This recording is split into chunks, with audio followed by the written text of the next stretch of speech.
Thank you all for being here. Over the past week, more than a dozen suspicious packages have been sent through the United States Postal Service to a media outlet, a Hollywood actor, and at least 7 high-ranking current and former political leaders in the Democratic Party. This is utterly unacceptable. Political violence or the threat of violence is antithetical to our vigorous system of self-government. It is a threat to that respect for law and process that allows our people to accept legislation, elections, court rulings with which they do not agree. This is the central feature of our system of government. You advocate for your beliefs enthusiastically, but we peaceably and lawfully comply with the results. Please know that from the beginning, this investigative team has made this matter a top priority, focusing their great talents and expertise on neutralizing this threat. They have moved swiftly and professionally, using extraordinary technical expertise to apprehend the one alleged responsible. This is a demonstration of the skill, capability, and determination of our American law enforcement, the best in the world. So I am pleased to participate in this announcement that a suspect is in the custody of the FBI. I want to remind everyone that the defendant in this case, as in every case, is innocent until proven guilty.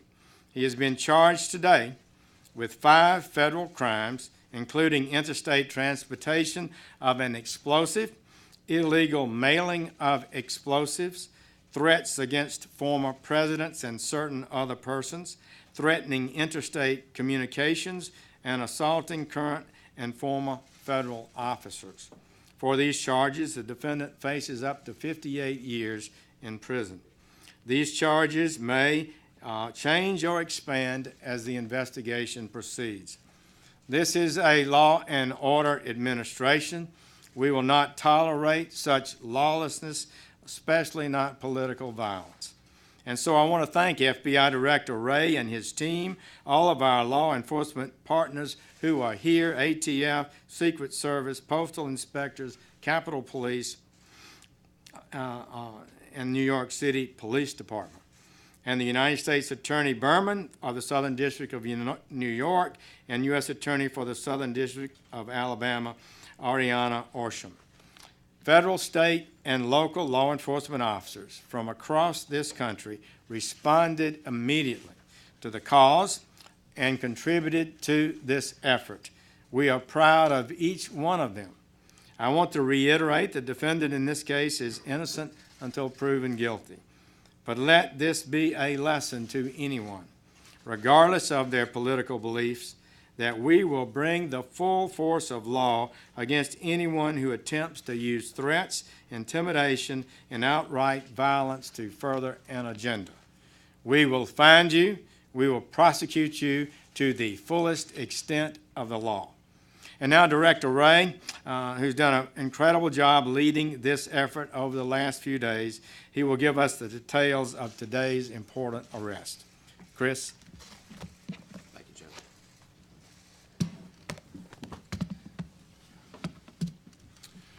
As the Attorney General has confirmed, we have arrested Cesar Sayoc in connection with this investigation. As our investigation is still ongoing, I may not be able to answer questions about his background or about his motive. What I can say is that this was a nationwide investigation of enormous scope and of the greatest importance. Our investigation ranged from New York to Delaware to Maryland to the District of Columbia to Florida to California. And as it always does, the FBI responded with every resource we've got, including our Joint Terrorism Task Forces, our Counterterrorism Division, and our world-renowned experts at the FBI lab in Quantico. But and I really can't underscore this enough, we did not act alone, as you can see from the agencies and departments represented up here today. A threat of this scope and of this magnitude requires all of us working shoulder to shoulder. And today's arrest is a testament to the strength of our partnerships and what we can do when we all work together. I want to acknowledge the many partners who helped in recovering and transporting these IEDs to our lab in Quantico. This is dangerous and highly skilled, specialized work that requires great care, and we're incredibly grateful to all those who helped us in that effort in getting those devices to our lab from around the country. We can confirm that 13 IEDs were sent to various individuals across the country. Each device consisted of roughly 6 inches of PVC pipe, a small clock, a battery, some wiring, and what is known as energetic material, which is essentially potential explosives and material that give off heat and energy through a reaction to heat, shock, or friction. Though we're still analyzing the devices in our laboratory, these are not hoax devices. I want to focus for a moment on the amazing work of our folks at the FBI lab. Based on their initial analysis, they uncovered a latent fingerprint from one of the envelopes containing an IED that had been sent to Congresswoman Maxine Waters. We have confirmed this fingerprint is that of Cesar Sayoc. There is also a possible DNA connection between samples collected from pieces of 2 different IEDs mailed in separate envelopes and a sample previously collected from Sayoc in connection with an earlier arrest down in Florida. This is phenomenal work with the greatest pressure under an incredibly tight time frame. We see unbelievable work like this on TV and in Hollywood, but to see it up close in reality is something to behold. And we are so proud of our team at the lab for their work in keeping people safe and helping us to find the individual responsible. Late last night, we also turned to our partners in the Florida Department of Law Enforcement for confirmation of this DNA connection, and we want to thank them in particular for their very quick work. I also want to thank the men and women of the FBI's Counterterrorism Division, who remain on high alert every day to try to keep the American people safe from harm, and who move quickly and efficiently into action every single time. Today's arrest doesn't mean we're all out of the woods. There may be other packages in transit now and other packages on the way. So we need the help of everyone out there, every citizen, everyone in law enforcement, everyone we've got to help with this investigation in the days to come. If you've got any information, please call us on our tip line at 1-800-CALL-FBI or our email line tips.fbi.gov. No piece of information is too small. Every tip could be the one that leads to something very important. And of course, if you see something suspicious activity, please call your local authorities. We need all hands on deck. We need to stay vigilant. Finally, I want to thank our partners. Too many to name from across the country because we cannot do this work alone. Everyone up here today understands that, and we take that to heart every single day as we do the hard work together of protecting 325 million Americans. Now I'd like to turn the podium over to Commissioner O'Neill from the NYPD.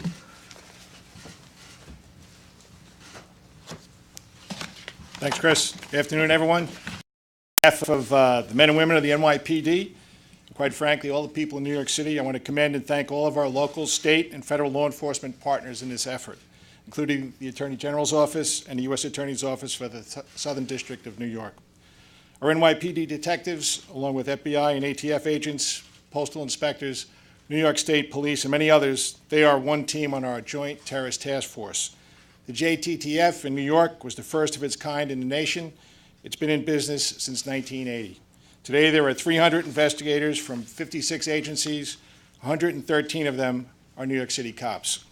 When it comes to terrorism in New York City, the NYPD doesn't do anything without the FBI, and the FBI doesn't do anything without the NYPD. That's a partnership that was forged in fire. In my 36 years in policing, our relationship has never been stronger. This case told that story again. New York City cops were side by side with FBI agents and many other agencies in Florida this morning. Together, they brought justice, as they always do.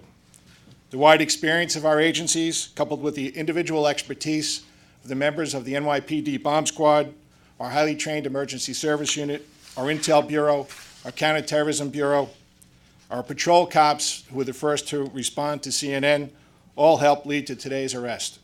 I couldn't be more proud of the work each of them did in this case and the work they do every day. We said from the outset that we would identify and arrest the person or people responsible for these acts. We can make that promise because of the confidence we have in our ability to investigate in a deliberate and precise manner.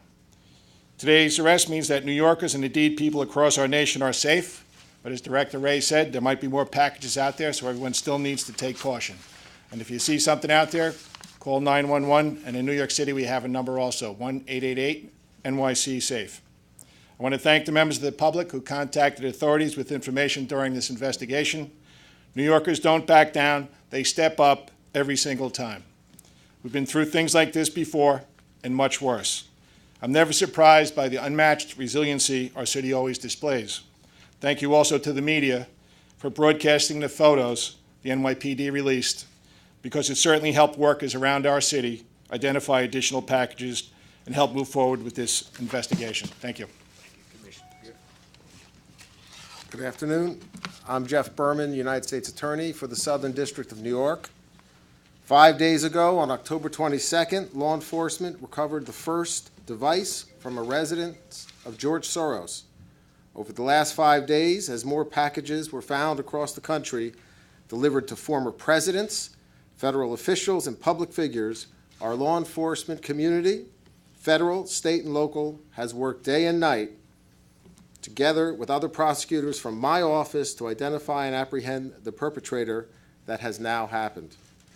Today, my office has filed a complaint against Cesar Sayoc, charging him with multiple federal crimes for his insidious conduct.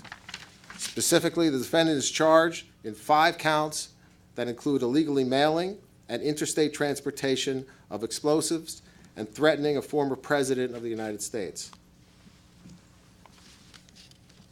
As alleged in the complaint, the defendant mailed destructive devices to citizens of this country who currently hold or have held our highest public offices: President Barack Obama, former Secretary of State Hillary Clinton, former Vice President Joe Biden, former Attorney General Eric Holder, Congressperson Maxine Waters, U.S. Senator Cory Booker, former CIA Director John Brennan, and former Director of National Intelligence James Clapper.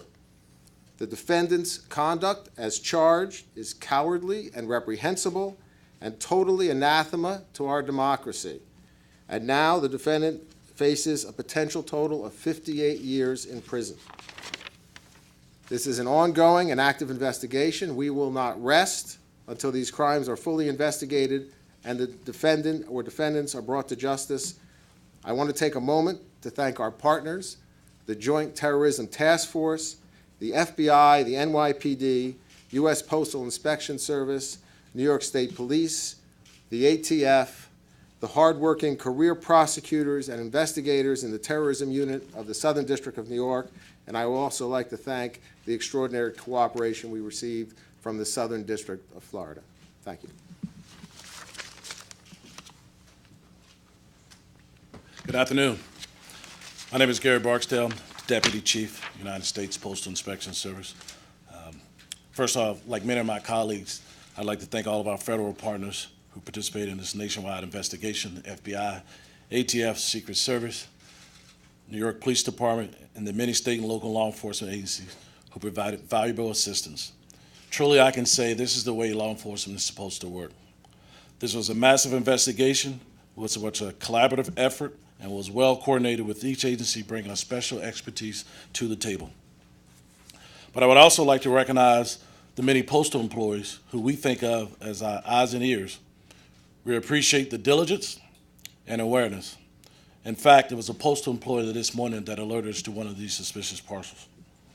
We in the Postal Inspection Service have a great deal of expertise in responding to and investigating suspicious mail. Postal inspectors are trained to respond and investigate dangerous mail items in the mail. These dangerous mail investigation specialists are highly proficient in the use of state-of-the-art equipment. Fortunately, in this case, none of the devices detonated, and there was no injuries. However, postal inspectors will remain vigilant and monitor postal facilities to determine whether there are additional mailings that have not yet been discovered. We will continue to work with our law enforcement partners to ensure the safety of the mail, our postal employees, our customers, and the American public.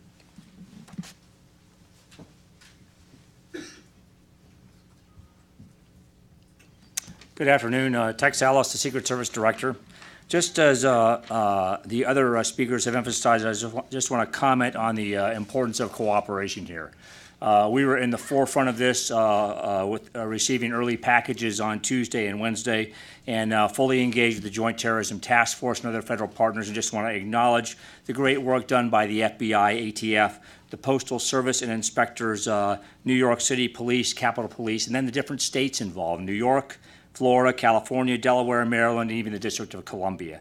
So, and I also want to spend just a few minutes to emphasize how seriously the Secret Service takes these threats, how important it is to provide protection to our protectees, including former presidents and the current president and vice president, and just thank our agents and officers and analysts who not only investigate cyber and financial crime, but provide world-class protection to our protectees. I think they've done outstanding work here.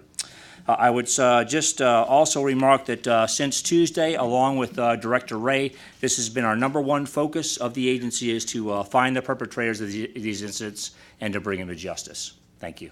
With that, we'll take a few questions. Pete? Mr. Wray, can you tell us, along the lines of how fast this moved, when did you or folks isolate the fingerprint? So each of the devices was being brought through what are called total containment vehicles to our lab, and they were coming kind of seriatim. And we received some of them. The first two that we received were the devices that were sent to former President Obama and the DC package that was sent to Congresswoman Waters. And so the analysis began on that, I think, yesterday, and we were starting to receive information over the course of the last 24, 36 hours. So it was found yesterday. I don't have the exact time, but that's ballpark. Here. A question for Director Wray and Attorney General Sessions. Can you describe your reaction to when you got word that there was a latent fingerprint that might lead you to a suspect? And also, could you give us a sense of why the devices may not have exploded? So what was the second part of the question? Any sense of why the devices did not explode? So on the first part, my reaction to hearing that we had a possible match just validated my unbelievable faith and confidence in the men and women of law enforcement, and in particular of the FBI lab. There's a reason why the FBI's lab is known as one of the very best in the world, and the folks who work there are extraordinary. And once I knew that they had a print, I was pretty confident that we'd be able to find the right person. As far as the devices themselves, it's important to say, as is in the complaint, that even if the devices, and we're still trying to determine whether or not they were functional, as they say, so we're doing all kinds of analysis on that to make a definitive determination, but they did contain energetic material, which, if subjected to the right combination of heat or shock or friction, could be dangerous to the public, and the public should treat any device like that accordingly. Jeff. Attorney General Sessions, could you tell us plainly, why was he targeting Democrats? I don't know, other than what you might normally expect. He may have been appears to be a partisan, but that would be determined by the facts as the case goes forward, and I'm not able to comment on that. Is he cooperating? We're not going to be discussing where the investigation stands at this time. I'm just curious what role you think the rhetoric in the political arena might have played in this, and is that giving you more work? We're focused not on the talk, but on the work of the men and women of law enforcement here, and the work that was done over the last week is something that should make every American proud and grateful, and it's too early at this stage for us to be discussing motivation in this particular case. But just to follow up, are you concerned that nasty political rhetoric might motivate someone who's predisposed to violence to act out? We're concerned about people committing acts of violence under any motivation. Kevin? Director, do you believe that he's the only one involved in this campaign? And you continue to make reference to other devices that might be out there. Do you have any sense of how many that are still in the stream? So, as I said at the outset, and I think the Attorney General said as well, this is very much an active and ongoing investigation. We do believe that we've caught the right guy, but we also know that this is an ongoing investigation and there's a lot of work still to be done, which means there's still plenty of unanswered questions. We'll do last question to say. Well, that my question. Yeah, that was my question. When did you first brief President Trump on having a suspect in custody? And if you can say, what was his reaction? I'm not going to get into our discussions with the President. I will say that I received a very nice congratulatory call from the President shortly before heading over here and saw his remarks that he made at the White House. And I think he, like every American, is and should be proud of the unbelievable work that was done not just by the FBI, but by all of our law enforcement partners across multiple states in this. I think Commissioner O'Neill said it well. The partnerships that exist in the law enforcement profession right now in this country are extraordinary, are better than they've ever been, and it's exactly what the doctor ordered for this country at this time. Thank you.